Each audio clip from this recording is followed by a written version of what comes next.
Hello, beautiful souls. How are you doing? I am Coach Jem, your holistic and spiritual life coach, here to serve anyone over the age of 40. This is the Healing Room, and welcome. Here, I'm here to help lost souls find their way back. What does that mean? It means if you've been stuck in a relationship, a situationship, and you've forgotten who you are, I am here to help heal your mindset, your body, and your soul back to wherever it needs to be. In today's session, I want to talk about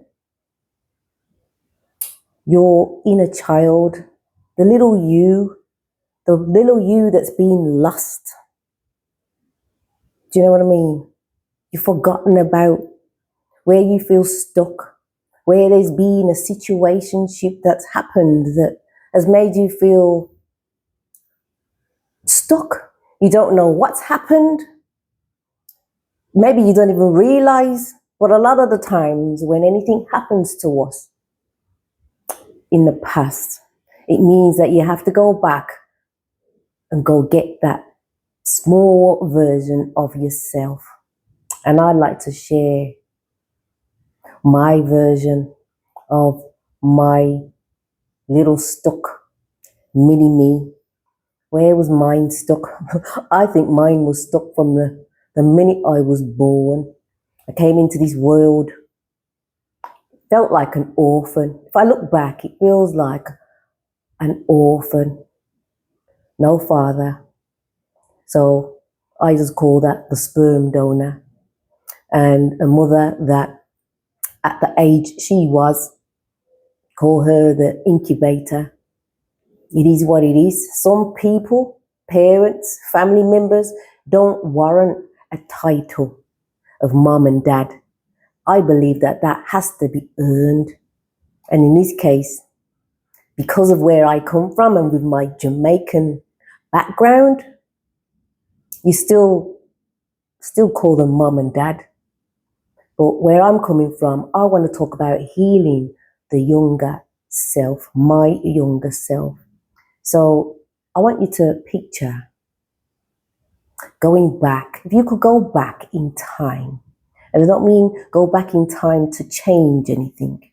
I mean go back in time and go rescue the younger version of yourself. Rescue, go find, go help, go talk to them. Can you do that? So you've gone to a park bench and you're sitting there with the younger version right next to you, either side, and you want to ask them. Well, it's not what you want to ask. Well, you want to ask them a series of questions, but it depends on where you are. Are they 6? Are they 9? In their 30s, 40s? Depending on how old you are, only you will know where you've been stuck, where your life has just stood still. So like I say,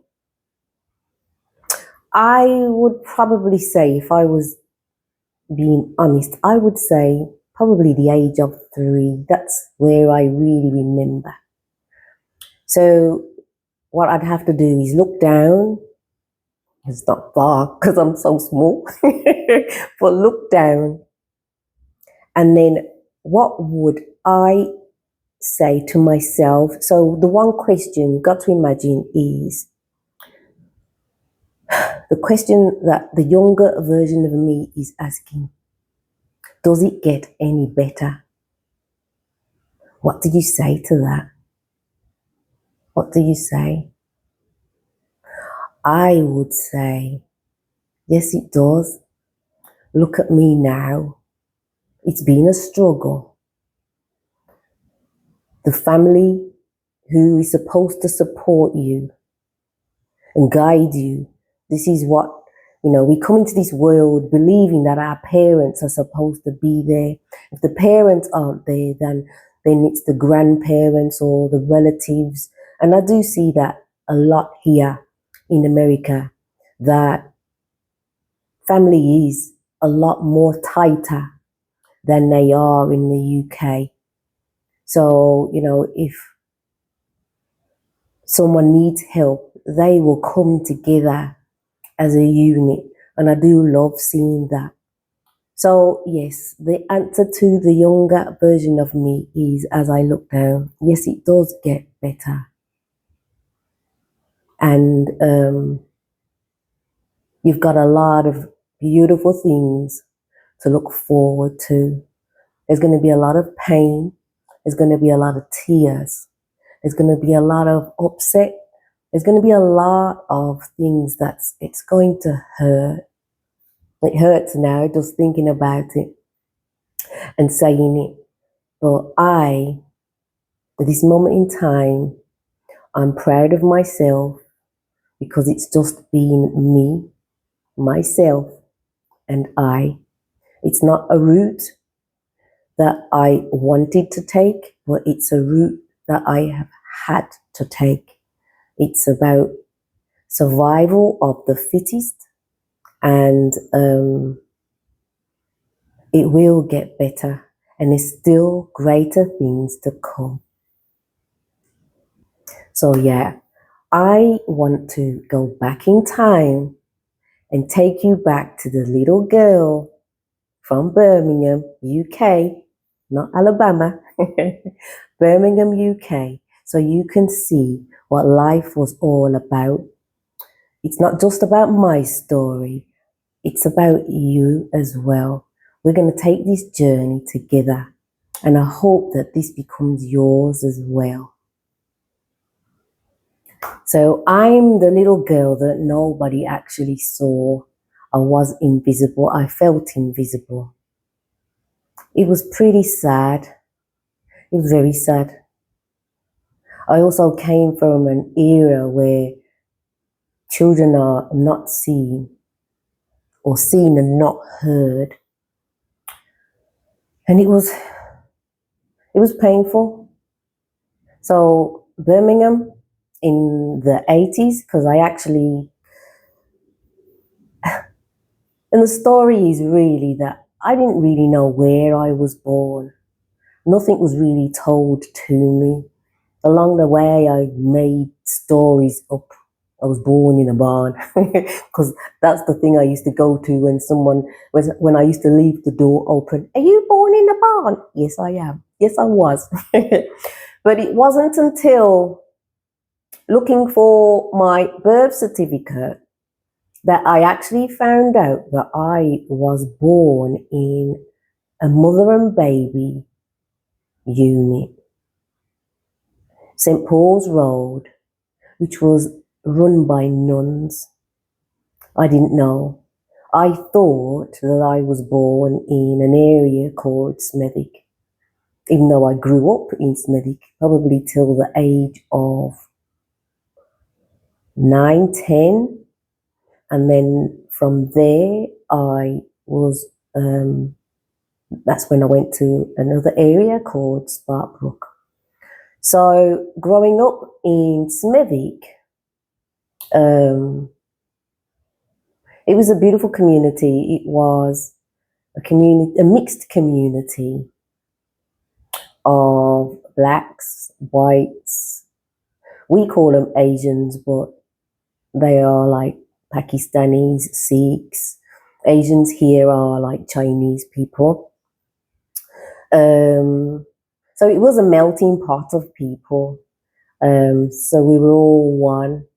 Growing up, I don't really remember much apart from trying to please my mum at the age of about 3 when we'd eaten and we didn't have a dining table and chair, so we sat on the floor with newspapers, which wasn't a problem. And she had to go out, so she left me in the home. People did a lot of things back then. I don't remember having my siblings then.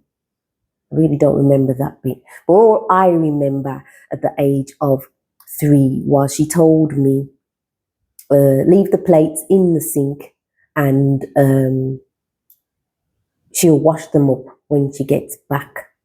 So I thought, what I'll do is I'll go and get the chair, a tall chair, or the chair from. I can't remember where I got the chair from, and picked it up, dragged it to the kitchen sink, and filled it up, washed up. And the old school, I still wash up by hands. These are my washing machine, dishwasher. So I picked the chair up, took it to the sink, washed the dishes. You swill them out, you soap suds, put them in the plate, rinse them, put them in the plate drainer, and I was excited to see her come back. So when she came back, I went, look, I've done the washing up. It was like, oh, great. Since you can do that, you'll be doing that from now on. And it was so disheartening. And that's what I felt that I've been doing all my life when I say that I've been people pleasing to either get a reaction of love, but I never got it. I didn't get it. So yeah, I want to ask you something. Who were you before the world told you who to become? Who were you? Do you know? Do you know? I didn't know who I was for a very long time. I think, like I've said before, I finally knew who I was after my first marriage broke down. When he said, I don't know who you are anymore. And I was like, you're right. I don't know who I am. That's because I spent all my time trying to please people, thinking that's the right way. Thinking it's the right way. So what I don't want you to do is think that you've lost yourself. You haven't lost yourself. You're finding yourself. I think life buries us beneath responsibilities, disappointment, and expectations. Let me repeat that. Life buries us beneath responsibilities, disappointment, and expectations. It does. And that's for us to realize that you deserve better. We deserve better in our lives.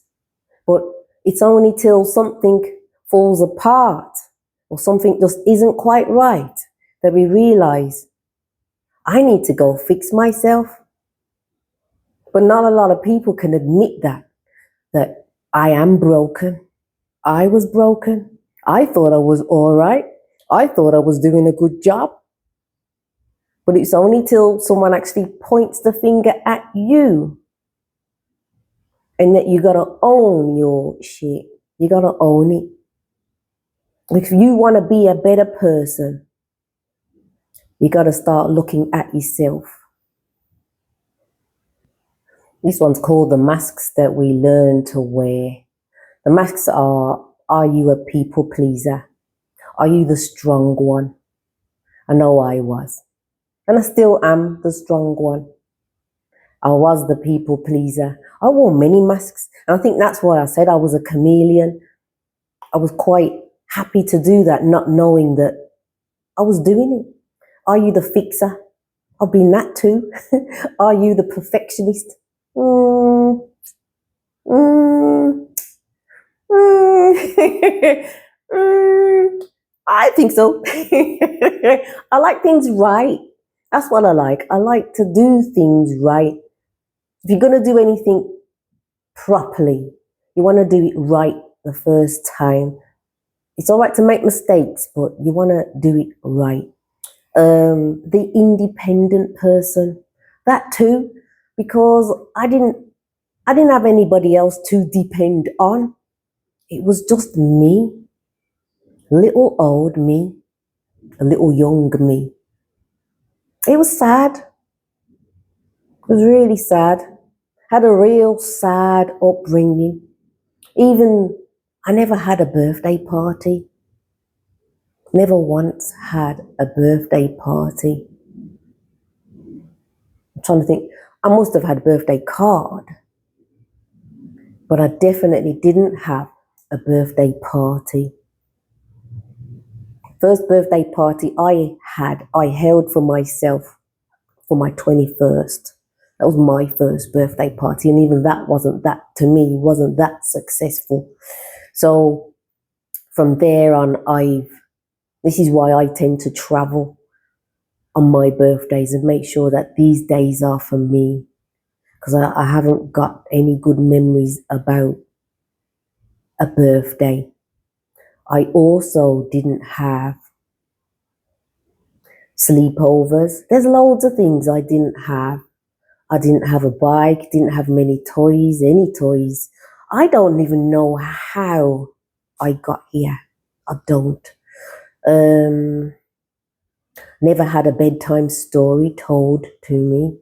And I think this is why I prefer audio books, because it feels like someone is reading a story to me.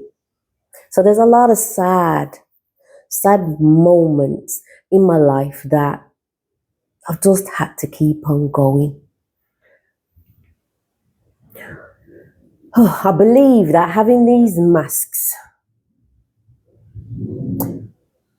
it's also protected me. It saved me from, I wouldn't say going crazy, but it saved me from, I used to say going crazy. I'll share something else with you that I like getting my cards, palms read. I haven't really had much done since being in America, but when I was in the UK, at any given moment, I'd love to go and get my palms read. And one of the things that they would say was, "Oh my gosh," and I just smile. It's, you should be dead. You should have loads of children, or you should be mentally unstable. And I go, I know. I know. And that's what's just kept me going, is knowing that I've been put on this earth to help serve others, to show people that it's all right to fall, it's all right to fail, it's all right to cry, when you're running and then you fall over and you graze your knee or you graze your leg or your arm or whatever body part. That is pain. It's going to hurt. And if you don't cry, something ain't right. So I've learned that with the pain that I've been carrying, that it's made me a stronger person. So if I can do it, I want you to do it. Definitely want you to do it, because it's just such a beautiful place out here. It really is such a beautiful place. You got this. You really have got this.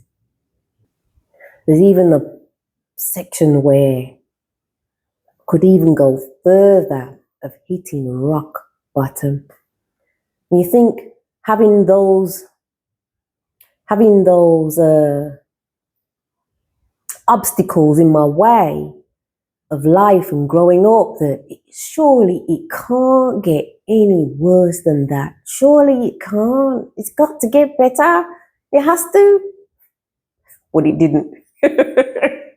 Oh, family got more and more invisible. And I don't know what's wrong with my family. I don't know if it's because I didn't show much emotion, and that I've been this hard, strong person that it felt like I didn't care, or I got no heart, but family has not been there for me at all. Like I say, I could probably count on one hand who are there. But the majority of them, they're just here to teach me something. But yeah, falling rock bottom, being in relationships where they didn't work out, falling, I think the first rock bottom has got to be having miscarriages. I had 2 miscarriages at 5 months each one. So having to carry that and then have to give birth and end up with nothing, that was painful, very painful. So that's why I can talk about children and having children. But that was very painful. Didn't get any counselling for that. Didn't know what that was. And then not too long after, our relationship broke down. Then from there, I became homeless because not having a good relationship with my mother. I left home at 15. And I guess this is where they say that I'm lucky that nothing happened to me at the age of 15. What's a 15-year-old doing out there on the streets? I don't know. But people would say, from the grace of God, I call it spirit, which is all the same thing. I've always been protected. I know that I've always been guided and protected. There's loads of downs. From there,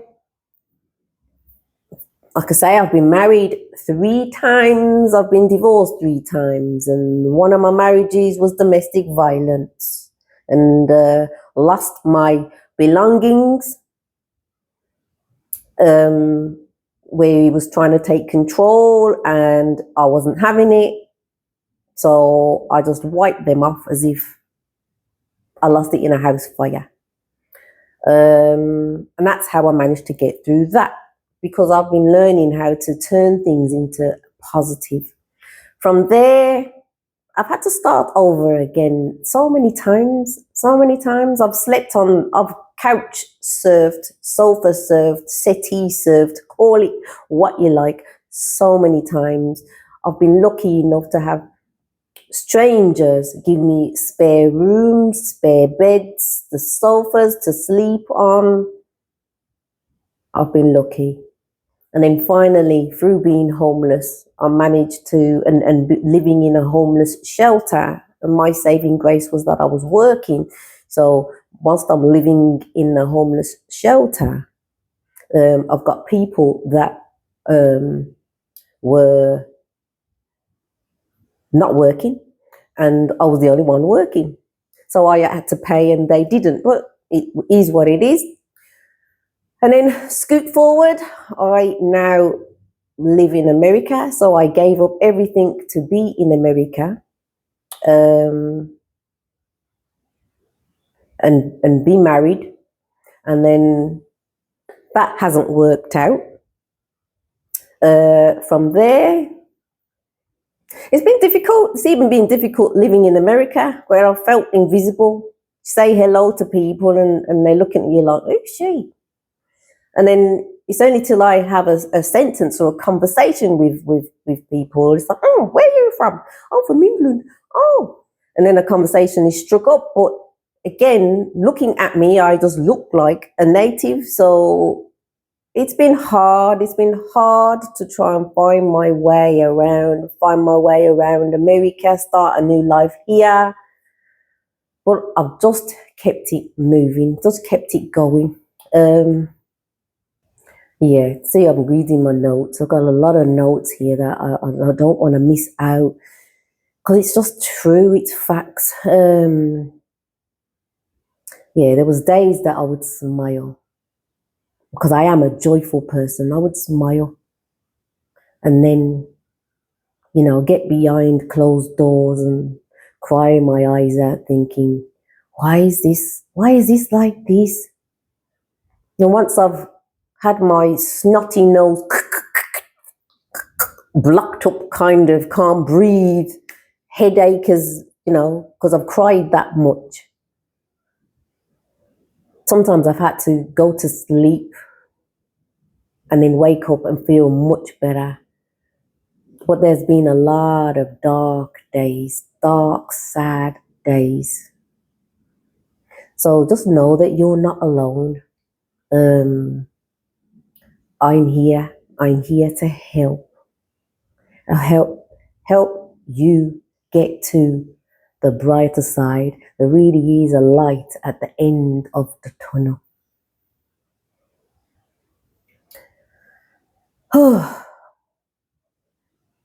There's a letter. I wish there was a letter. I wrote this one down. The letter I wish someone had written to me. So it's like, imagine myself sitting next to the younger me, or you imagine sitting next to the younger you. Speak directly to her. Tell her you don't have to learn love. Be different isn't something to hide. Your kindness isn't weakness. One day your pain will become somebody else's healing. The people who walk away aren't taking your value with them. You are never too old to begin again. Did you get that one? So tell her you don't have to earn love. Being different isn't something to hide. Your kindness isn't a weakness. A lot of people have mistaken my kindness for a weakness. That has been very painful. So why do they treat me this way? What have I done to deserve them talking to me this way? It's not nice. One day your pain will become somebody else's healing. And I hope that me sharing this will help you realize that you're not in this world alone. Everyone's going through their own little stuff. So you got this. The people who walk away aren't taking your value with them. You are never too old to begin again. Never. And that's what life's about, and that's what I'm learning about life, and that's why I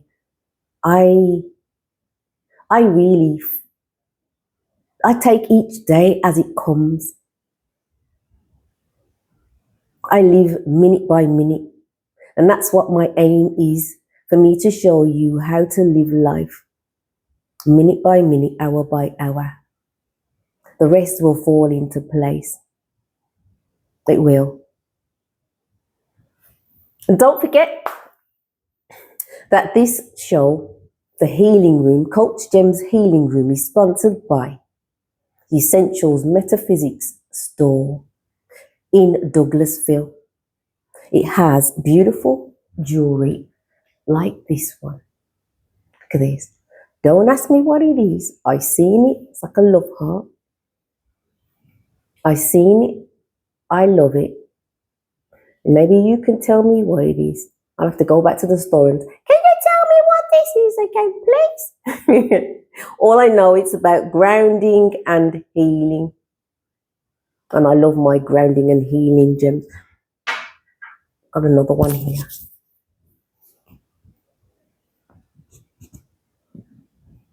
Just beautiful. So yes, it's the Essentials Metaphysics Store in Douglasville. She's got a lot of beautiful things going on at the moment. He's got new owners. It's getting new owners. And it's going to have a lot more classes and a lot more events going on. So watch this space. And this is the section called Ask Coach Jem. Why have I got to dance?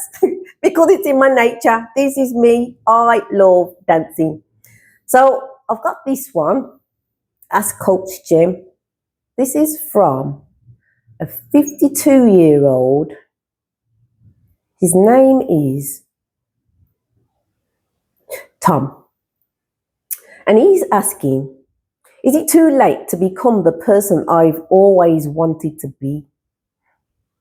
Is it too late to become the person I've always wanted to be? No, it's never too late. You could be in your 80s and then start figuring life out. What I would say is, it's never too late. And the moment you recognize it and realize that I don't want to be this person anymore. I don't want this lifestyle anymore. Only you can change your story, because it's your story. It's not his story or her story. It's your story. So our lives, how I see it, our lives it's a book with many chapters, and it's for us to change it. We can erase it, especially if you've written it on a computer. You can delete and start again. You can rewrite it, and that's how our lives should be. If you're in a position where you don't like your life, do something about it then. Just do something about it. Change it. Some people go to another extent where they change their names, and it's like, that's a real change. Change their faces, change the outside of them. So no, Tom, it's never too late to become the person you always wanted to be. And once you become that person, enjoy it. And then if you change and you still don't like it, change it. I hope that has answered your question, Tom. And again, if you've got any questions you want to ask me, for my opinion, I appreciate that you're asking me. This is a really nice section where, at the end of the day, what I want is to gain a collective. I know what I want. I want my own family. I want my own family, real, genuine people that's going to be there for me, that I can be there for you, and that if you have down days, I'm there for you. And if I have down days, I'm there for me. If I've got down days, then no, I'll let you know. This day and age, they are very, very, very, very, very, I don't know how many varies, but they are very far and few between. I know that I can get slightly irritable, and that's because I know that I've just done too much and I haven't had enough time to give back to myself. And my day is Sundays. I like to do nothing, stay in bed, watch dumb movies, read, just chill in darkness, meditate, just have that day to myself. Sometimes it's even a struggle to go to the toilet. I mean, for a number one, it's just, do I have to go? Then you wish someone could go for you. Can you go to the toilet for me, please? Oh, so yeah, I just want that collective, my little beautiful soul collective, my tribe, that we can come together. And at some point, I want to do a retreat. There's so many things that I'm going to do. And I'm so looking forward to it. But to do all that, I've got to grow my tribe. So don't forget to click like, share, subscribe, spread the love, because all I'm about is love, love, love, love, love, love, love. Jack, don't give up your day job. Please don't give up your day job. No, I won't give up my day job. But what I've got for you now is the healing room. It's an exercise. So what I want you to do is close your eyes and listen. You listening? So what I want you to do is picture your younger self sitting on a bench.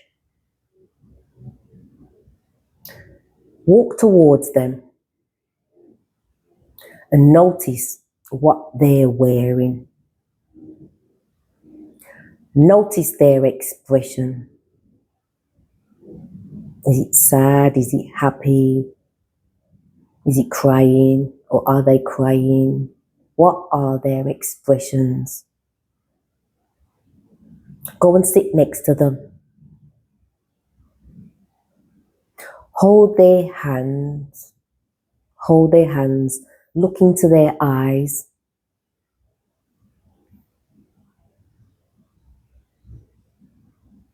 And ask them, what do you need from me today? Sit and listen.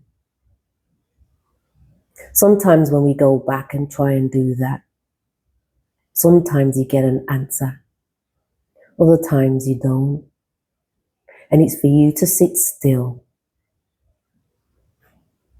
and listen. What do you need from me today? I feel that if you don't get that answer, just hug them. Give them the biggest, tightest hug. And tell them that they're going to be all right. They're going to be all right. Hold them. Big, big hug.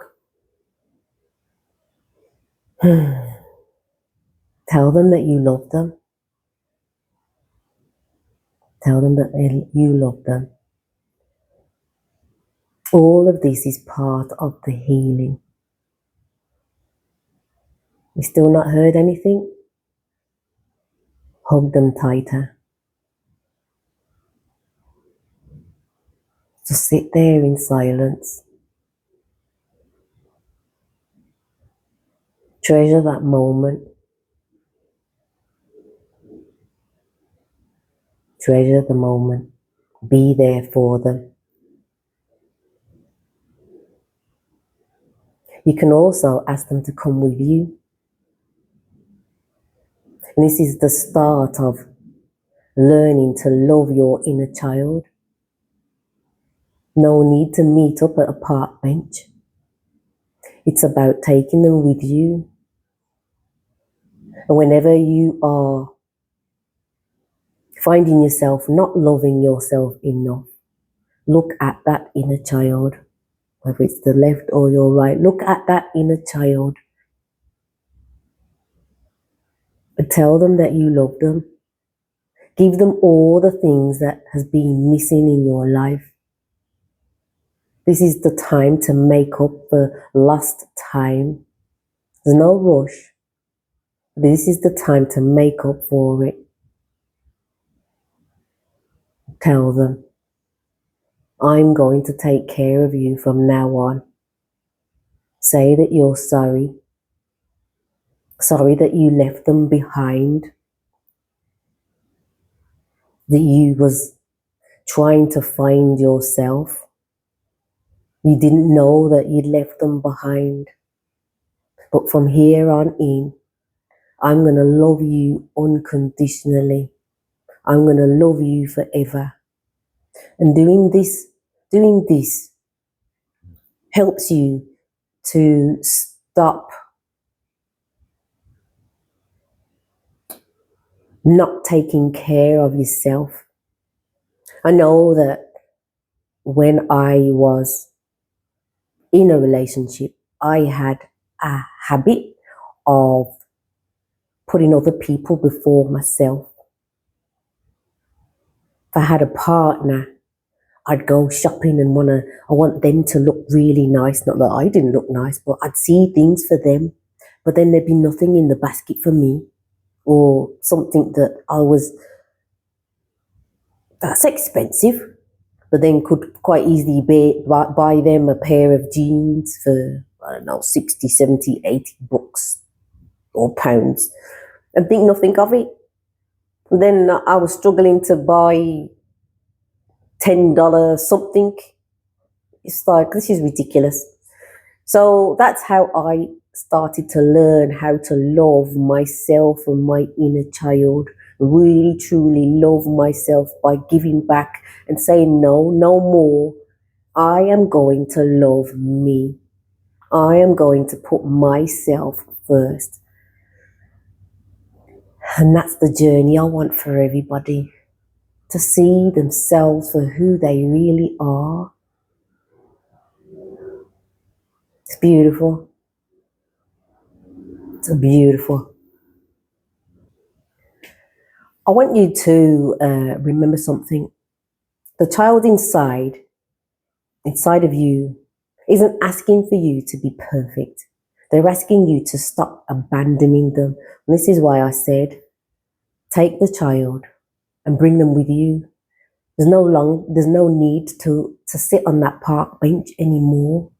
It's about taking them and treating them like they are your little you. Maybe it's something you gave birth to. Would you treat the 5-year-old terribly? No, you wouldn't. You'd want to give them the best. So that's the inner child in you. Every time you choose yourself, every time you set a boundary, every time you forgive yourself, every time you settle in, you're healing the younger version of yourself who never thought she'd ever be safe, he or she would ever be safe again. It's a scary place. It's a scary, lonely place. Why did you abandon them? You abandoned them because, which is normally a situation that you've had going on in your life, something that's probably happened from your parents, someone at school, a relationship, situationship, something that has happened that's made you stuck somewhere in time. And it's for you to pull that back, peel back the layers like an onion, keep peeling and peeling and peeling until you find the inner core. Once you get to the inner core, what do you do with it? Do you throw it away? Do you nurture it? Do you put it in a plant pot and want to see it grow even more? What are you doing with that inner core? So what I want to leave you with is that you're not becoming somebody new. You're becoming someone you were meant to be, always meant to be. You've just got to recognize it. So before fear, before rejection, before heartbreak, before the world convinces you otherwise, what I want you to do, whether it's now or whenever you're listening, but before you go to bed, before you go to sleep, stand in front of the mirror, smile, see how far you've come, and say, I'm proud of you. I am proud of you. You have come such a long way.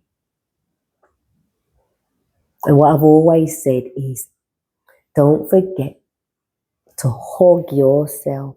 Whilst you're looking in the mirror, hug yourself, kiss yourself,